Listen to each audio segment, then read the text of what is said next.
Welcome to the Heart of Innovation. I'm Kim McNicholas, alongside my amazing co-host, Dr. John Phillips. Today, we are continuing our exploration of groundbreaking medical technologies that are truly changing lives around the world. And we are excited to welcome a father-daughter duo, Alfred and Pooja Arambhan, the visionary founders behind IIV Health Systems in India. Their company has developed a revolutionary testing equipment for peripheral artery disease, poor circulation in mainly the legs. It's a condition that's reaching epidemic proportions across the globe, but particularly in India due to rising diabetes rates. As many of our regular listeners will know, we talk about peripheral artery disease a lot, but it's really interesting with this one founder of the company, Alfred. His journey into healthcare innovation really began with his own diabetes diagnosis. That personal experience sparked a mission to address the devastating complications of diabetes, particularly P.A.D, which can lead to amputations when left undetected and untreated in the early stages. And today we're going to hear the inspiring story of how Pooja and Alfred turned personal challenge into purposeful innovation and all of the obstacles that they've overcome to bring their life-saving technology to market. So we're going to get to them in just a moment, but welcome to my amazing co-host, Dr. John Phillips. Hey Kim, how you doing? It feels like it's been a little bit, but the summer's moving It along, and has. looking Yeah, forward. and Looking forward. I especially love, I'm surprised my eyes are even open. I had a call from one of your patients twice in the middle of the night last night. How great Uh, Dr. Phillips is, how exciting it was to meet a celebrity like oh Dr. geez, John yeah. Phillips. And Dr. John Phillips saved my foot. And I traveled all the way from Florida to see Dr. John Phillips. And oh, by Well, the way, did I tell you about Dr. John Phillips? we that was an interesting case, and real quick, ultimately, you have to do what's right for the patient. Like we've talked about this, and sometimes you wonder, like, man, am I trying too hard because of X, Y, and Z? And we had a little bit of struggle for this particular during this case, but we got it done, and hopefully it helps.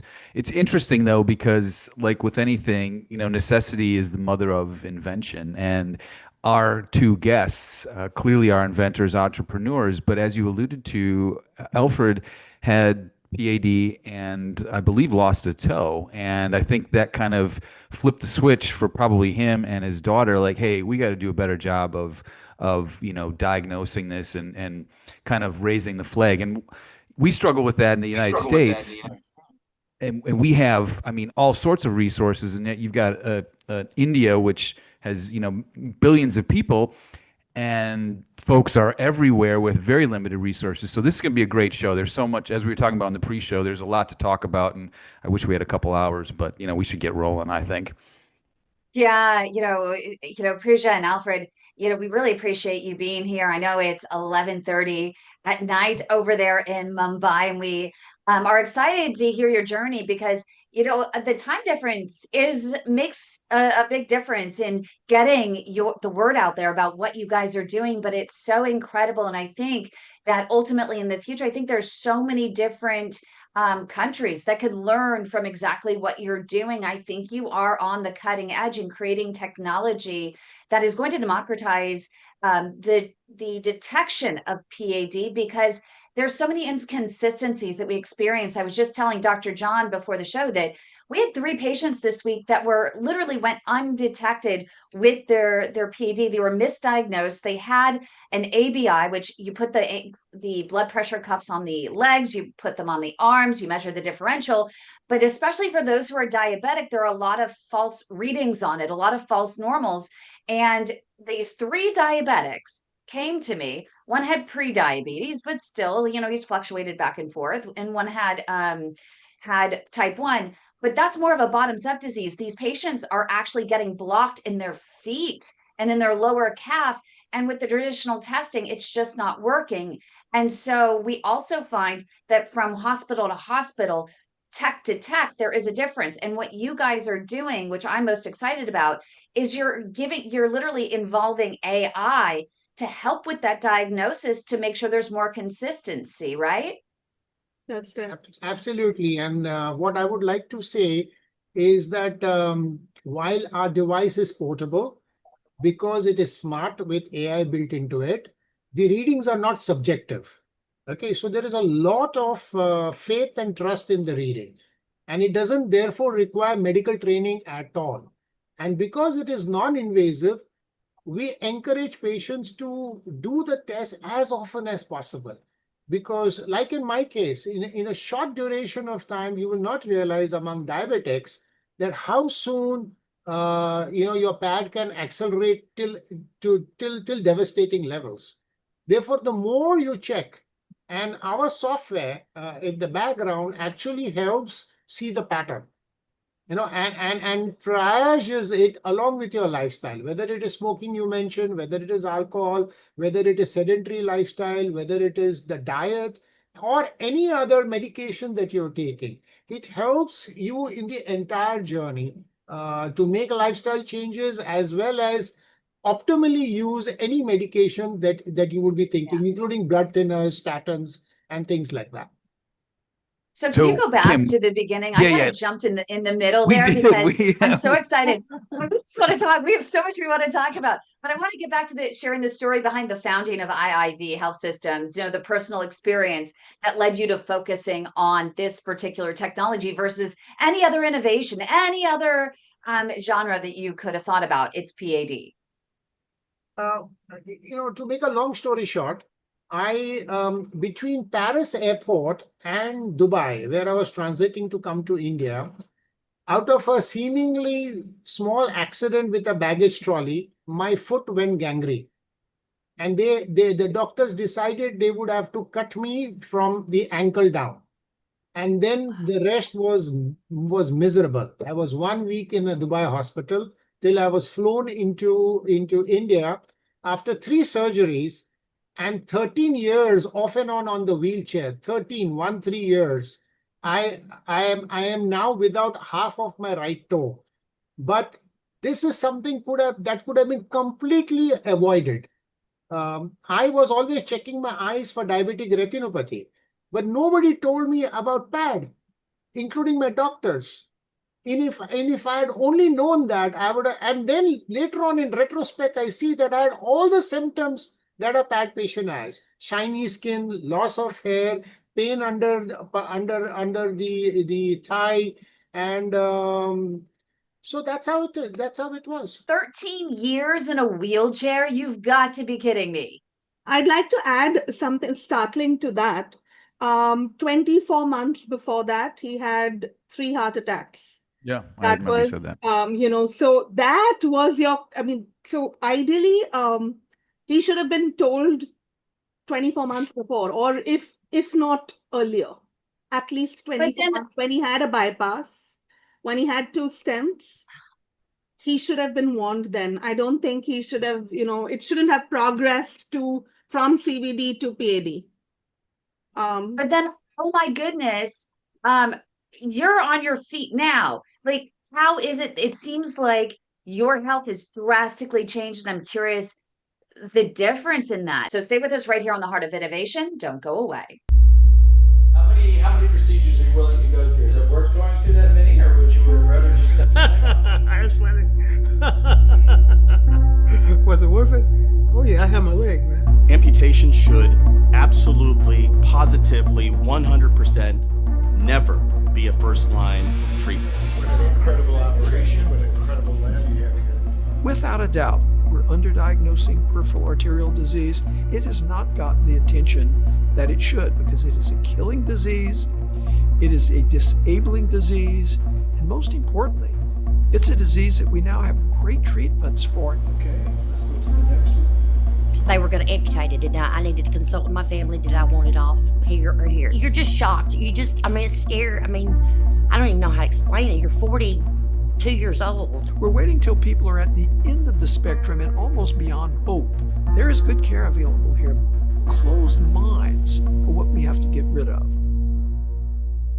Happy Saturday, everybody. I'm live in Columbus. Kim is live in San Francisco, I believe, and we're also in Mumbai with Alfred and Pooja. So let's continue our conversation because there's a lot to unpack here. But real quick, Alfred, you struggled with PAD on and off for 13 years. You were able to save your piggies, most of them, except the tip of one. Just if you could, a minute or two. You're an innovative guy. In your mind, what's going through your head? Like, we could do better than this, right? Like, the technology's there. How is it that yes, I have risk factors. I developed diabetes. I have coronary artery disease. We know that about 40% of patients with coronary artery disease can have P.A.D. But when did you start to, you're sitting there thinking, okay, my gosh, I could have lost my leg.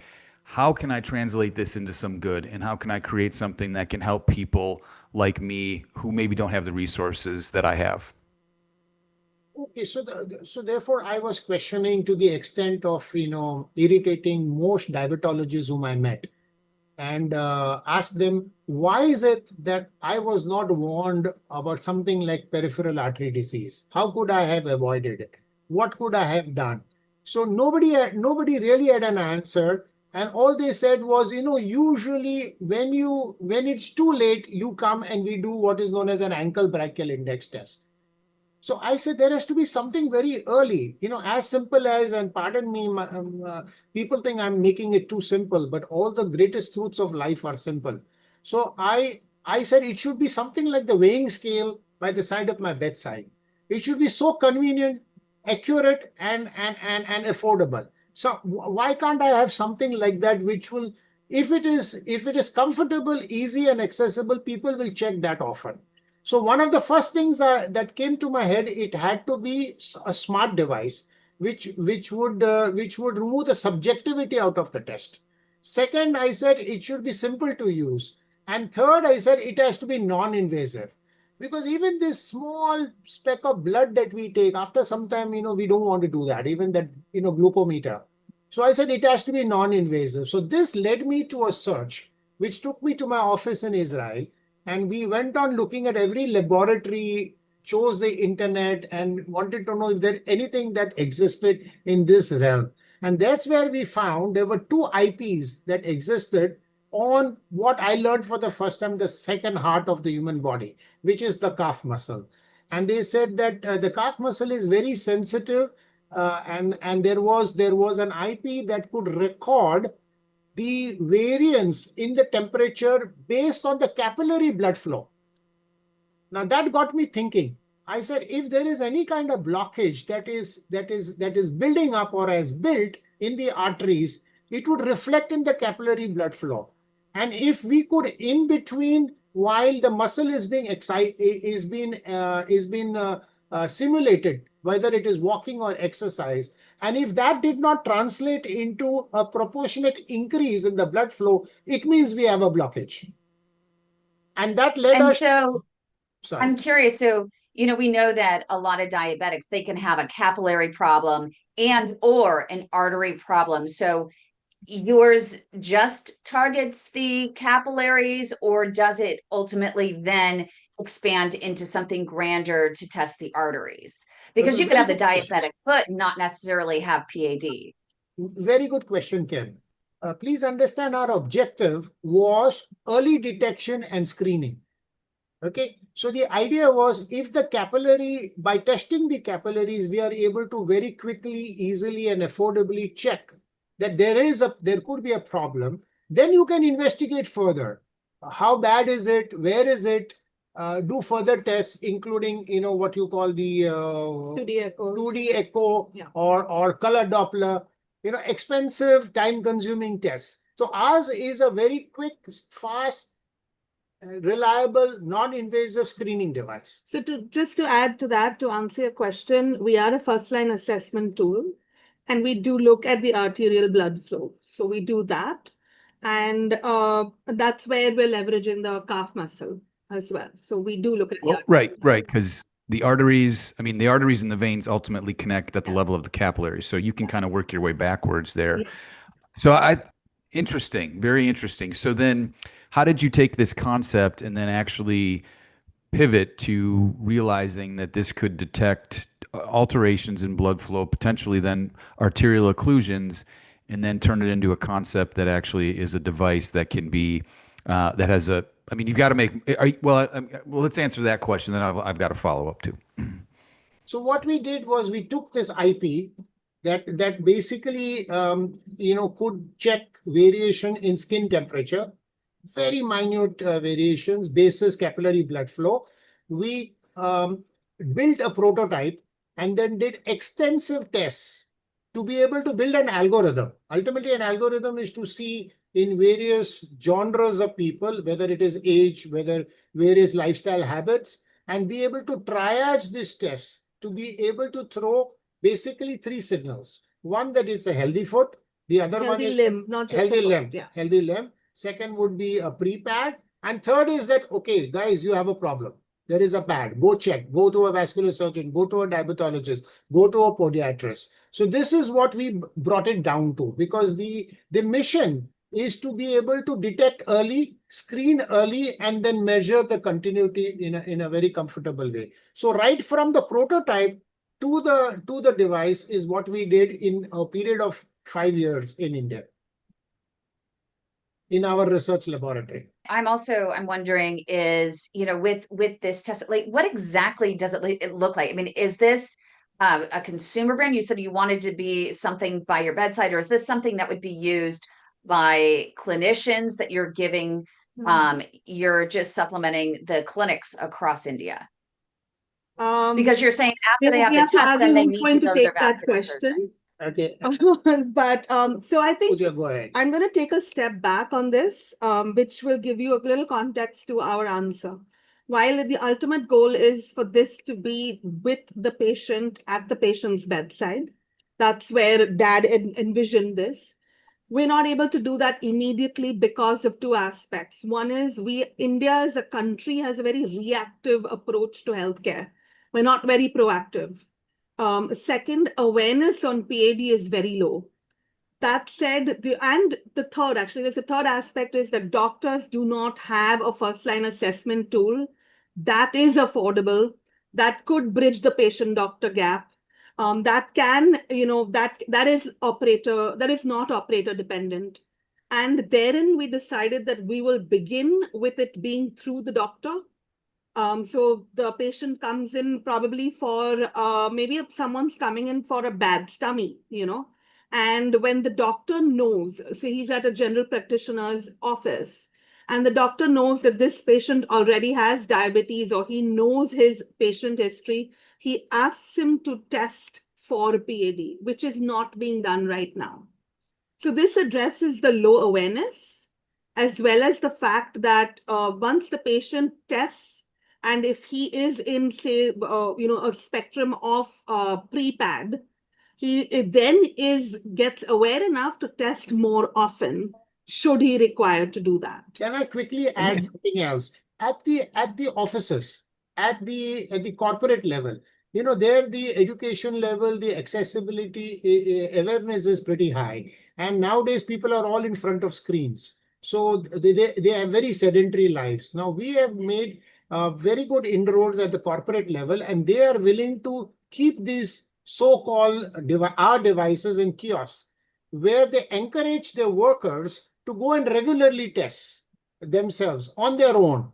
So therefore, in that case, it is available, in the canteen, in the gymnasium, in the shop floor. This is incredible. I really want to find out just what their infiltration is in India with this new P.A.D testing device. And we will find that out coming up next, right here on the Heart of Innovation on KDOW. Don't go away. Your type of condition is called critical limb ischemia. It's the most advanced form of P.A.D or peripheral arterial disease. Every 4 minutes, there is an amputation in this country due to P.A.D and diabetes. We also know that 85% of these amputations are preventable with early intervention. It's a flip of the coin. Patient prognosis is tied to whether or not they are referred to a true expert in the management of peripheral arterial disease. Do you know if your physician is an experienced CLI operator? When you're in the hospital dealing with doctors and stuff, you figure they know what they're talking about. The skill level varies doctor from doctor and hospital to hospital. Patients with limb threat are in constant fear. The depression that someone experiences after they lose a limb is equivalent to those of losing their spouse of 40 years. I was stuck in a wheelchair close to 2 years and my husband had to quit work. I didn't know what to do at this point because we had had nothing but infections and hospital stays and infections and hospital stays. And they took one toe, another toe, and then it was another toe, and then half his foot before he was even diagnosed with P.A.D. And all I heard was, "What are we doing here? Just cut it off."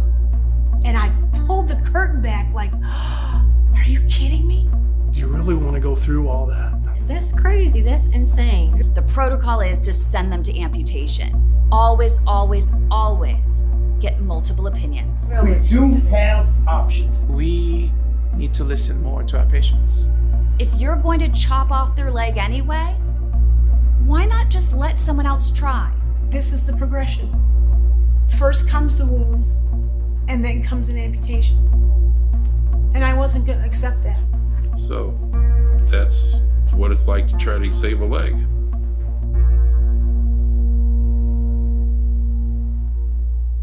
Welcome back, everyone. Thank you for joining us. Let's get back into the conversation.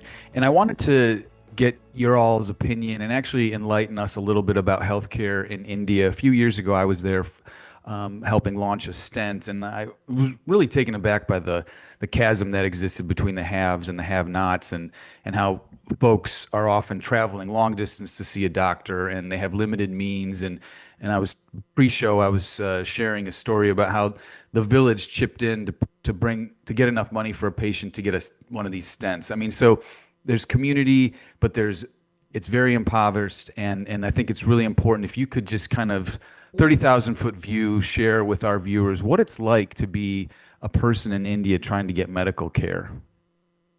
So of course there is a huge patient-doctor gap, whether that is urban India or rural India, and awareness in both parts is very low. That said, there is now a lack of trust on specialists, because patients believe that they're being pushed into certain testing or procedures that may not be required. But there is a huge emphasis and a huge trust on what is a general practitioner, which here we call a family doctor, Mm-hmm. So patients across, whether it is in rural or in urban India, go to their family doctor for any and every advice, but may not specially go to a specialist, may not particularly go to a specialist for several reasons. Trust being the first, affordability being the second. Third is a doctor in itself not being available depending on the part of the country we're looking at. That having said, look at the other side of the table, Dr. John. The doctor is also so busy. Okay, he's like you said, there are queues of people waiting for him. That's where the innovativeness of our device comes in. While the patient is waiting, seated, even under a tree in a rural area, this test can be done. So the doctor's time is not taken up at all. While the patient is waiting for the doctor, the test happens, and over Bluetooth, it comes on to the doctor on his desktop, on his iPad. On his phone, his mobile device. So even before the patient reaches him, the doctor knows what the pad condition of this patient is. So that's where the innovativeness of our device has been built in. And the doctor needs not employ an additional person to do that, because it doesn't require medical training. And it is portable, so it doesn't take space in his clinic. You would have seen in rural India, if you went, the doctor's clinic is, what we would say, a little bigger than a telephone booth in the old days. So it's interesting because what I tell, so many primary care doctors here in the United States is I don't understand. You sit there with the nurse prior to, or the MA prior to the doctor coming in. They put the little oxygen test on your finger. They put a thermometer in your mouth, and you have the blood pressure cuff. Why couldn't they have something on your feet as well? It's one extra. They do. Now they do. And now they do. And I think that's game changing. And so what is your infiltration there in India with this device? Are people buying into it? And what is the resistance that you're facing? Let me answer the question a little back. Okay. In order to reach the patient, the government has a very successful model called mobile medical units. These are units on wheels. okay, on trailer wheels. Now they go right up to the village or the village outskirts. And the top of the head standard is that each one of these mobile medical units has to cover at least 25,000 villagers. Now, from time to time, government gives them certain programs during epidemics for malaria, during periods of COVID. They were, pressed on all for COVID vaccines. Then they go on family planning programs. Now we are lobbying with the government, and they are wanting now, and we're almost there. We are getting the go ahead to be in 26 districts of our state, where this will be used on 50 mobile medical units. So irrespective of what the program is happening, PAD tests will be done. So it becomes almost a conditional test that happens on all of this, because the government has recognized that how PAD will help diabetic and diabetic comorbidity patients. Just as Kim mentioned, when you're getting your regular checkups, which is height, weight, BMI, all of that, PAD dovetails into it to be a mandatory testing. And coming up right here on the Heart of Innovation, we're going to put them on the spot, have them share a few success stories and data points that demonstrate the impact of their technologies. So stay with us right here on the Heart of Innovation on KDOW. Don't go away. When your sugar runs high, it's more than a sign. Diabetes creeping in, it's a dangerous line. Pre-diabetes too, don't think it's too light. It can lead to PAD, so start the fight. Sugar's sweet, but the cost is real. High blood sugar makes your arteries feel clogged. Slow flow, it's a ticking time bomb. Catch it early, stay strong, and keep your legs on. Sugar's not so sweet when your leg is in pain. Not controlling sugar is where peripheral artery disease sets in. Got sugar? Get checked. Don't wait too late. Save your legs, save your life. Take control of your fate. Leg pain, cold feet, neuropathy too. These are signs diabetes caught you. High sugar's the link where circulation and pain left untreated. Your leg might end in flame. All right, guys, let's jump right into it. So the device is called FootPlus, FootPlus, and Alfred is sharing that device on the screen with us. So can you guys walk me through, pretend I'm a patient, explain the device to me, how it works, the setup, all that good stuff, please. Okay, Dr. John, we're going to do a PAD test on you. It's an absolutely non-invasive test. Be as comfortable as you can, seated where you are. We are going to just strap a Velcro band on your calf muscle. It's not going to hurt you. It's not going to do nothing. And it will be connected to this device on Bluetooth. You won't feel anything at all.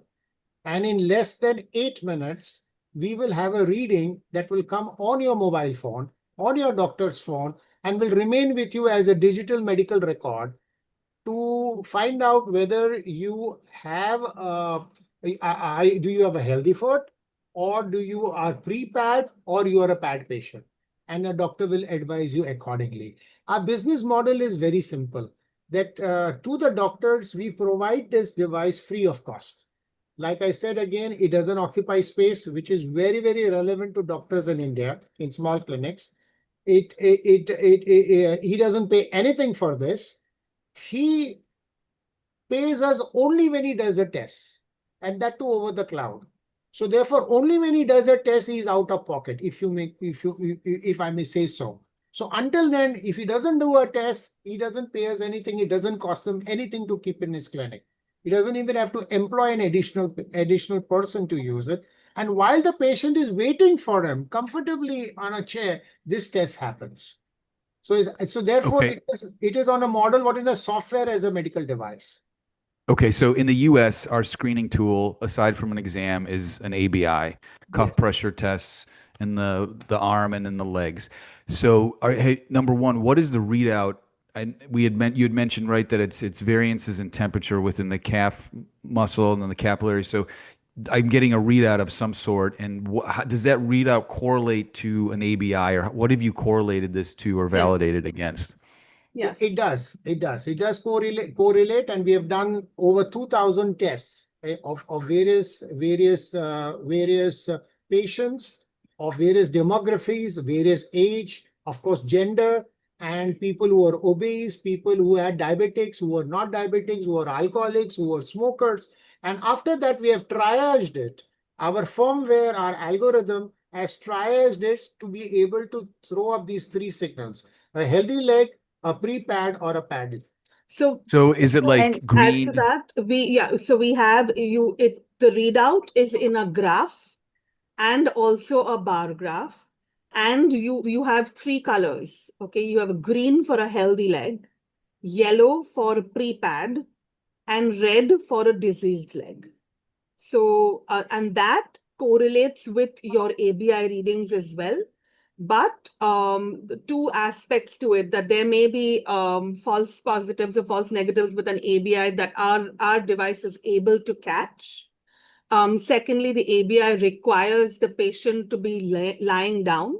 But with our device, you can be seated and you can be tested. And so I'm curious, are you going to publish any sort of data, or have you published data on this? Are you going to do a formal study? We have. We have published a paper actually with Dr. David Armstrong, and that's in IEEE. I'm actually, I don't think you can see it, but in Medical Health and Bioengineering, Digital Health and Medical Bioengineering journal. We have a second paper coming out. Published by Springer. Yeah. That's incredible. So what are some of the success stories that really stand out for you? Because the success stories are the ones that really drive you and motivate you to continue to push for this. I'll take one and maybe you can take another. So like, as Dad mentioned, we've been reaching out to raise awareness through different sort of health camps. And one of the surprising ones was a young, healthy 28-year-old boy who, out of curiosity, wanted to get himself tested, but didn't believe that something was wrong with him, and felt, he was very confident, just said, oh, I want to check this device out. And he comes in, gets himself tested, and both legs are red. Okay, which means he has P.A.D, 28-year-old, seemingly healthy, does not have any other known comorbidities. And the only attributable factor to this is that this boy works in IT, has a long hours desk job, that he sits at his desk for the longest time, and had no idea that he had PAD and had cholesterol issues. And post the device testing, he went to his doctor and had got onto a medical regime to be able to reverse the results. So that's one for me. For me, there was That's amazing. And Alfred, you have about 30 seconds to share your story. Okay, this gentleman, was an epitome of fitness. He said every day he runs 5 miles, he exercises, aerobics, and everything. And when we did his test, he was shocked to know that one of his foot had a blockage.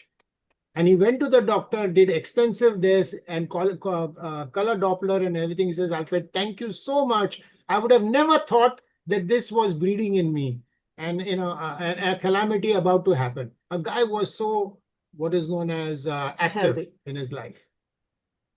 And coming up right here on the Heart of Innovation, we're going to hear next steps for Pooja and Alfred and IIV Health and PAD testing across India. Are we talking global expansion and impact? Find out next right here on KDOW in the Heart of Innovation. Don't go away.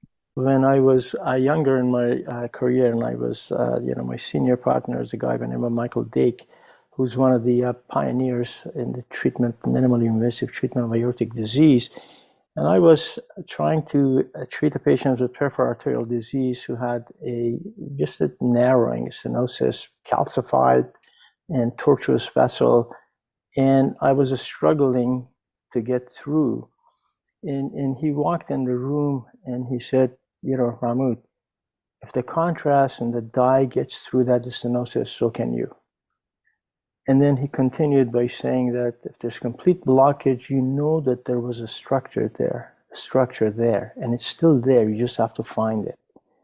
I can't tell you how that little message changed my mindset and approach to these patients.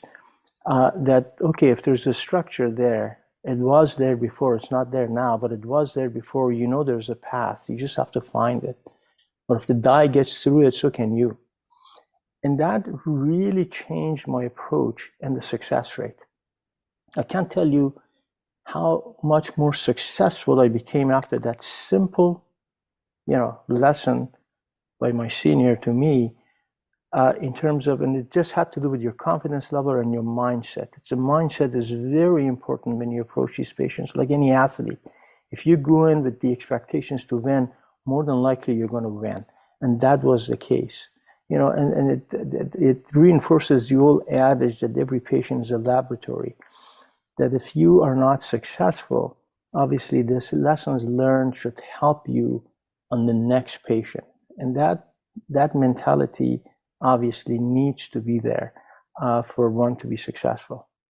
Well, all good things must come to an end, and oftentimes I say, we're rounding third, heading towards home. That is a baseball analogy towards finishing a show. I don't know what it is in cricket, because that's obviously a huge sport in India, and those games can last for weeks, I've heard. So nonetheless, I digress. Alfred and Pooja, I'm going to ask you guys final thoughts, but before you get into them and next steps, I'm assuming you've tested yourselves with the device. What are we reading here? Green, yellow, red?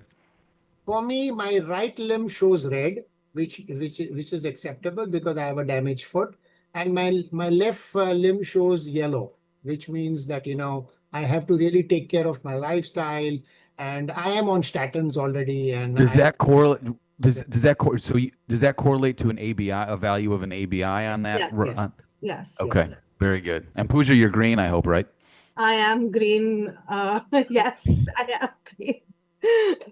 Green is good. Green is What good. is next? What are the next steps for you? We're talking that you are expecting to expand globally, and you're already starting the process in the US. Also, I hear the NHS as well. Yes. That's right. As of now, we are approved by the Indian authority, CDSCO. So therefore, all the neighboring countries, SAARC countries and ASEAN countries, they respect CDSCO. So we are immediately moving on to these regions like Sri Lanka, Bangladesh, Malaysia, Indonesia. Then when it comes to NHS, we are immediately have applied for European CE, which should take about 30 to 60 days for us to get that endorsement to our Indian endorsement. And for the US FDA, we are looking at something like 3 to 4 months to get the regulatory approval for that. And obviously, But this isn't the only globally. But this isn't the only device that you're working on. You have a wide array of targets. Can you just in the last couple of minutes here walk us through some of those? Our immediate objectives is to get a scanner for the eye without dilating your pupils to be able to scan your retina. This is to help towards diabetic retinopathy.